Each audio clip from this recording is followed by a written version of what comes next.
Purdy went to Florida. He is now leaving Florida program after believing he was going to start over DJ Lagway. You thought he was going to start over? They gave that boy $7 trillion. He got 15 Bentley Bentegas. No. I'm a big proponent of the NIL and the transfer portal because I think it gives the players the fluidity and freedom that a lot of these coaches have been able to be given, right? Almost taking advantage, having great recruiting classes, and leaving these freshmen high and dry to figure it out with a new regime with a completely different idea, right? But today, I think it's become very detrimental to the players, and I think it needs to be addressed and talked about. And a lot of people get mad at Nick Saban for being the old fogey who couldn't do it in the modern transfer portal area. We're going to listen to Nick Saban again on Pat McAfee's show. This was a few months back. And then we also have Nick Saban way back in the summertime talking about some of the issues with the transfer portal too, man. We got a little bit to get into, a lot more reacting, a lot of yapping to it. I appreciate y'all watching and supporting these videos. Please leave a like on this video if you like it, dislike if you don't like it. We're going to open right up with Nicky Saban. Maybe not. But I think a much better chance than he would have had if he'd had to come in and start right off. And, you get a lot of pressure from the owners and everybody else. If you pick a guy 1, 2, or 3, at quarterback, we got to play the guy. Well, he's not ready to play. And then the one thing we're losing right now, in college football is the mindset that if I don't play right off the bat, I'm a failure. And then I want to transfer and leave. So there's never a commitment to, doing the things you need to do to improve, to develop as a player. And I think that's going to carry over in the NFL as well. Yeah, the ripple effect of not having to stare down adversity and beat it as opposed to just run from it is certainly going to have lasting impressions, I think, on a lot of things. Hopefully the dogs survive. That is kind of, and I'm not talking about Georgia Bulldogs, although I do believe their program is built with a lot of dogs. I'm just talking about the dogs will survive through it all, even in the new era. I believe that wholeheartedly. Rhett Lashley actually said to us yesterday, he said, the days of what Nick Saban was able to do, and he complimented you, he's saying this is a good thing, where you just stack up 5-star recruiting class and you have a pipeline almost, which you had, obviously. And we've heard a lot of guys that have gone to Alabama come out and say that when you're recruiting them, you actually told them, not sure if you're going to play your first 2 years, but every day of practice, you're going to be playing against the best people at their position in the country. So you're going to get better, you're going to get better. Then when your time comes, you're going to be ready for the moment, and then bang, you're going to be in the NFL. He doesn't think that's possible anymore because these 5-stars or these recruiting classes, they're not going to sit for a year or two, because if they just put their name in a portal, there's a chance they're going to get $800,000, $1 million, and playing time immediately. Do you agree with that? And did you think about that whenever you were thinking about retirement from coaching? Well, I think it's obviously good for the players if they can make that kind of money, as college players, which was, never allowed. We weren't allowed to have anything prior to 5 years ago. But I do think on the development side of it, it is not beneficial to players. I think that when you have to go out and compete, and I don't think you can be a good competitor, you mentioned it, if you can't overcome adversity. I mean, that's a part of being a good competitor. I mean, I don't care what sport you're playing or when you're playing, if it's golf, if it's tennis, if it's soccer, I don't care what it is. There's going to be times when, you have a bad play. There's something that you have to overcome. And I think people learn to do that in the process of development and what they have to do to get better so they can compete. And you're absolutely right. All I ever promised a guy was an opportunity.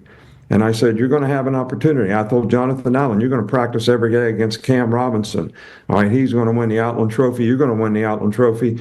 All right, but that's how you're going to get better. And guys bought into that because they were looking to the future. How can I develop value for my future? Now guys are looking to, where can I develop value right now, today? What can I get today?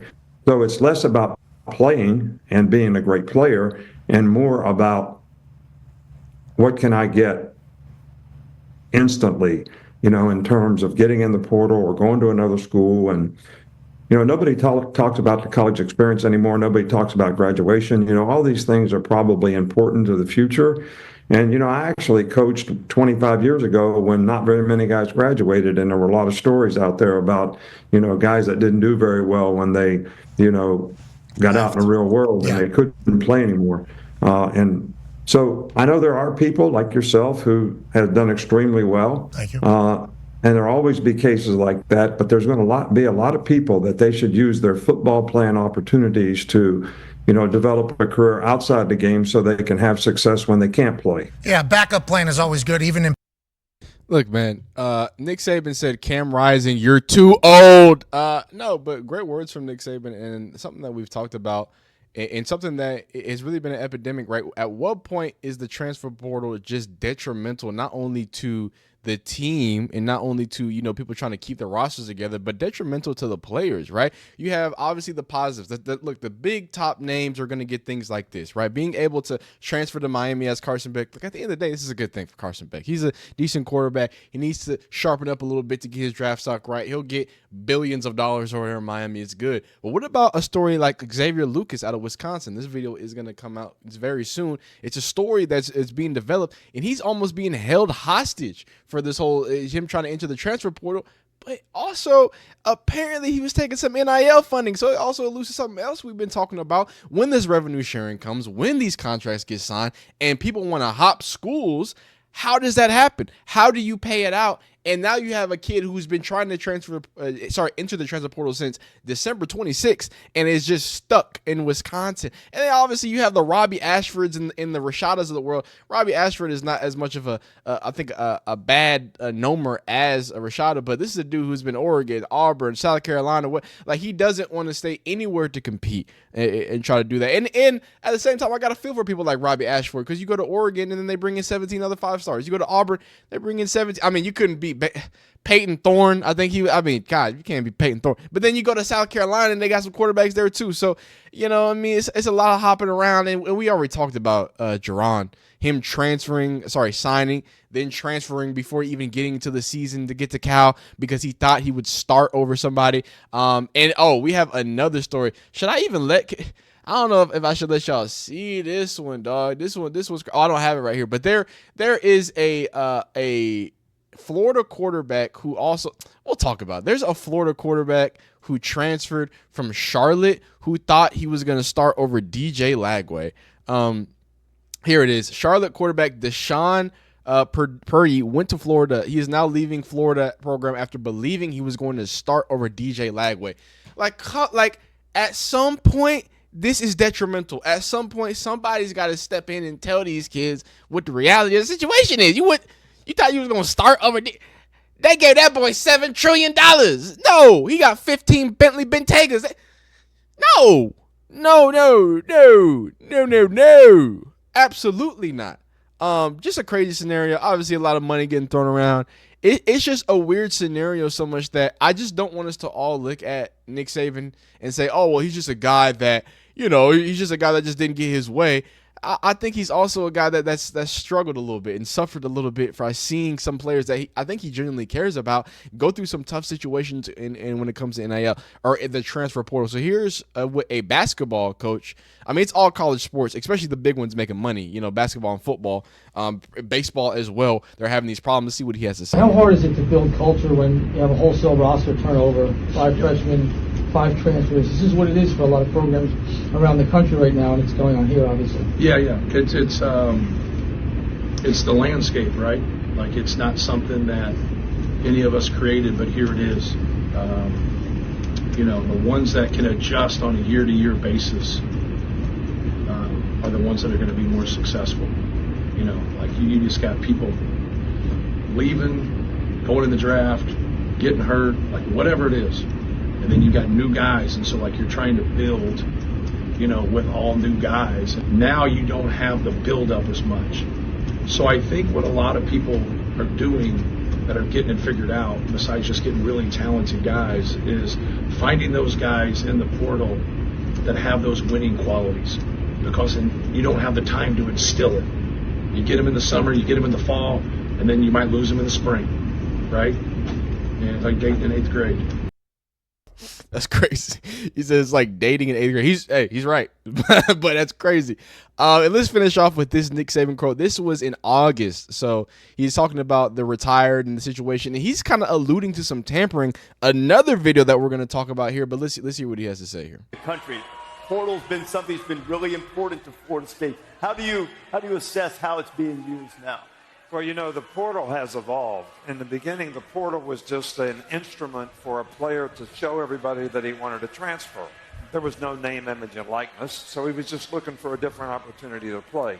You add name, image, and likeness to it, and you got free agency. When you have free agency, you got agents. All right, so you got people out there that you can actually evaluate that are in the portal, but you also have people that you can just call and say, hey, I need a right end, I need a left tackle, I need a tailback. And those people know who's going to get in the portal and can help you bring them to your program. And, you know, in a lot of cases, there are financial ramifications now, which is a part of college football. But the portal has really evolved through the years, over the last 3 or 4 years, that you can really build your roster and help your team tremendously through the portal and the resources to know who's in the portal and how good they are. Okay, so I brought this up earlier about Iowa and Kirk Ferentz being suspended for a game because of tampering for Cade McNamara 2 years ago. Seems petty, seems dumb. I think the future of the NCAA is good, though. So I just would like to go on the record of that. Charlie Baker is going to figure it out. But whenever you talk about being able to talk to people and saying, hey, I need a tackle, I need an end, those agents, obviously, so they know who is potentially going to go in. Do they potentially tell people if you go in, there's 3 teams that are looking? Is it just like NFL free agency right now, basically? Absolutely. So you don't really have to tamper with the guy because there's always a third party that you can be involved with. You know, the one thing I like to say is when I retired, there were people camped out in Tuscaloosa to get players to go in the portal. Right. So if they wanted to look at somebody tampering, they should have done a little investigation right there. Hey man, he had to stunt on him. He said I was such a good recruiter. They all wanted me. They all wanted my players. But he's right. Everybody wanted Alabama, and it was a bit of a fire sale in both ways. But yeah, man, the modern state of the transfer portal has evolved or devolved certain things because of the NCAA. I want to make sure that is hammered in. Like, this is the NCAA's fault. It's not the kids' fault. It's not even the school's fault. It's not even the athletic or coach's fault.